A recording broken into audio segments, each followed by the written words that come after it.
मेघनाद, जिसे राजपुत्र मेघनाद एक दो या इंद्रजीत के नाम से भी जाना जाता है, लंका के राजा रावण का पुत्र था। अपने पिता की तरह ये भी स्वर्ग विजयी था। इंद्र को परास्त करने के कारण ही ब्रह्मा जी ने इसका नाम इंद्रजीत रखा था।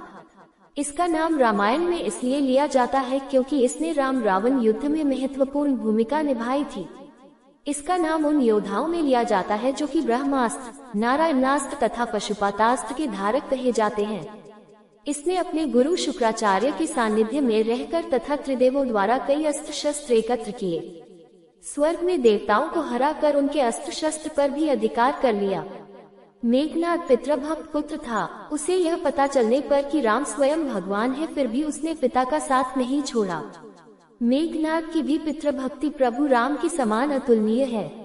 जब उसकी माँ मंदोदरी ने उसे यह कहा कि मनुष्य मुक्ति की ओर अकेले जाता है, तब उसने कहा कि पिता को ठुकरा कर अगर मुझे स्वर्ग भी मिले तो मैं ठुकरा दूंगा। मेघनाद रावण और मंदोदरी का सबसे ज्येष्ठ पुत्र था। क्योंकि रावण एक बहुत बड़ा ज्योतिषी भी था, जिसे एक ऐसा पुत्र चाहिए था जो कि अजर, अमर और अजय हो, इसलिए उसने सभी ग्रहों को अपने पुत्र की जन्म कुंडली के 11वें लाभ स्थान पर रख दिया। परंतु रावण की प्रवृत्ति से परिचित शनिदेव 11वें स्थान से 12वें स्थान व्ययहानि स्थान पर आ गए, जिससे रावण को मनवांछित पुत्र प्राप्त नहीं हो सका। इस बात से क्रोधित रावण ने शनिदेव पर पैर से प्रहार किया था। मेघनाद के गुरु असुर गुरु शुक्राचार्य थे। किशोरावस्था 12 वर्ष की आयु होते होते इसने अपनी कुलदेवी निकुंभला के मंदिर में अपने गुरु से दीक्षा लेकर कई सिद्धियां प्राप्त कर ली। एक दिन जब रावण को इस बात का पता चला, तब वह असुर गुरु शुक्राचार्य के आश्रम में पहुंचा। उसने देखा कि असुर गुरु शुक्राचार्य मेघनाद से एक अनुष्ठान करवा रहे हैं। जब रावण ने पूछा कि यह क्या अनुष्ठान हो रहा है, तब आचार्य शुक्र ने बताया कि मेघनाद ने मौन व्रत लिया है। जब तक वह सिद्धियों को अर्जित नहीं कर लेगा, मौन धारण किए रहेगा। अंततः मेघनाद अपनी कठोर तपस्या में सफल हुआ और भगवान शिव ने उसे दर्शन दिए। भगवान शिव ने उसे कई सारे अस्त्र शस्त्र, शक्तियां और सिद्धियां प्रदान की, परंतु उन्होंने मेघनाद को सावधान भी कर दिया कि कभी भूलकर भी किसी ऐसे ब्रह्मचारी का दर्शन न करे जो 12 वर्षों से कठोर ब्रह्मचर्य और तपश्चर्या का पालन कर रहा हो। इसीलिए भगवान श्री राम जी ने लक्ष्मण जी से 12 वर्ष तक कठोर तपस्या करवाई थी। वरदान पाने के बाद मेघनाद एक बार फिर से असुर गुरु शुक्राचार्य की शरण में गया और उनसे पूछा उसे आगे क्या करना चाहिए। तब असुर गुरु शुक्राचार्य ने उसे 7 महायज्ञों की दीक्षा दी, जिनमें से एक महायज्ञ भी करना बहुत कठिन है। ये भी कहा जाता है कि मेघनाद का नाम उन योद्धाओं में लिया जाता है जो कि आदिकाल से इन महायज्ञ को करने में सफल हो पाए हैं।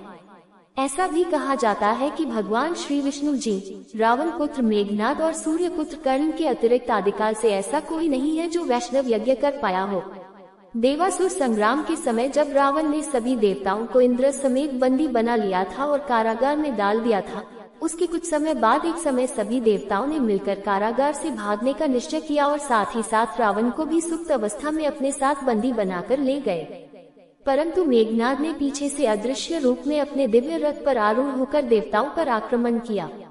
देव सेनापति भगवान कार्तिकेय ठीक उसी समय देवताओं की रक्षा के लिए आ गए, परंतु मेघनाद को नहीं रोक पाए।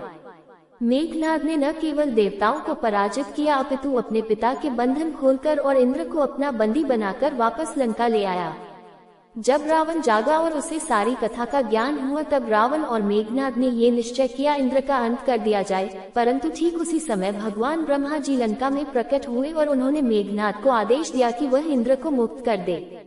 मेघनाद ने ये कहा कि वह कार्य केवल तभी करेगा जब ब्रह्मदेव उसे अमृतत्व का वरदान दे, परंतु ब्रह्मदेव ने ये कहा यह वरदान प्रकृति के नियम के विरुद्ध है, परंतु वह उसे यह वरदान देते हैं कि जब आपातकाल में कुलदेवी निकुंभला का तांत्रिक यज्ञ करेगा तो उसे एक दिव्य रथ प्राप्त होगा, और जब तक वह उस रथ पर रहेगा तब तक कोई भी ना से परास्त कर पाएगा और न ही उसका वध कर पाएगा। परंतु उसे एक बात का ध्यान रखना होगा कि जो उस यज्ञ का बीच में ही विध्वंस कर देगा वही उसकी मृत्यु का